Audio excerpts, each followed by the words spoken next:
welcome to part 3 of learning how to become the witch of the woods by learning how to spin your own yarn from animal fluff. Are you ready? Today we're going to talk about how to use your spindle. Part 2, I told you that yarn is just this stuff that has twist in it. That is all it is. The twist gives it strength. How you put twist in it is with your spindle. So if you've never used one before, a spindle is a really basic tool. It is a stick that has a circle on one end that has a little bit of weight to it, and it goes right through it. It has a hook on the end of it. The way that your spindle works is you have, and this is just a string on here, and it's like a giant top, right? You spin it, and as it spins, whoop, it creates twist. How much twist goes into that depends on how tight your yarn is and how many twists per inch your yarn has. The more twists that you have is going to depend on what type of yarn you have, how smooth it is, how bumpy it is, and what it's going to do when you ply it, put it together with another piece of string. So we talked about in the other one that most yarn is made up of many pieces to give it strength. Well, these strings are, each one is spun individually, and then they are plied together in a group depending on how many you're going to need all total to make your string. So first you're going to make a whole bunch of single strands, and then they're going to be plied together. Hardest things about learning to spin is learn to control your tension, because we want to take this thing like we're little kids and we want to make it spin like crazy because it's a lot of fun, and the longer it spins, the longer you can spend on drawing, we'll talk about that later, how you're drawing out your fluff so that you can control the tension and how thick your yarn is. But there's always a big learning curve when you're just starting out of how to manage pulling your yarn and getting the spindle to twist.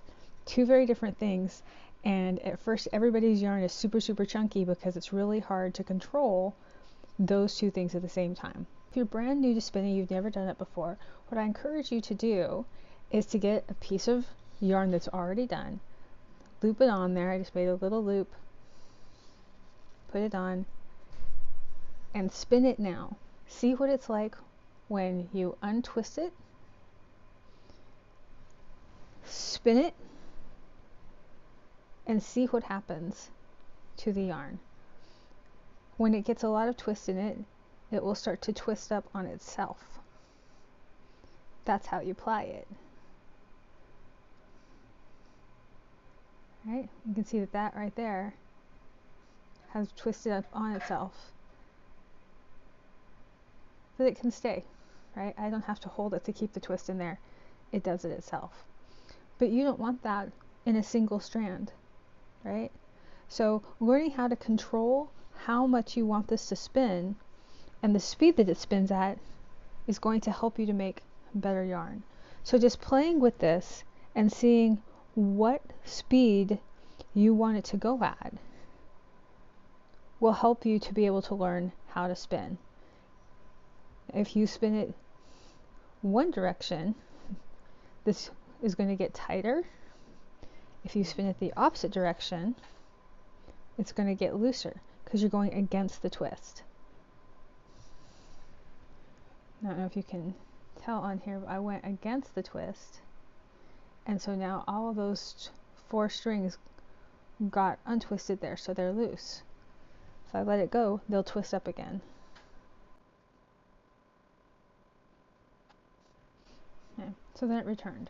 So the direction that you twist is an important thing to keep too, because when you get to the plying part, you'll have to do it in different directions. But right now, you're just going to worry about how to get this to spin in a controlled way that's not crazy fast. You want it to spin just kind of medium. So just taking a regular piece of string and figuring out how, and I take and rub it against my leg, of how I can get it to spin in a way that's not crazy fast, but then you can also see what happens as it starts to twist up on itself. Whee!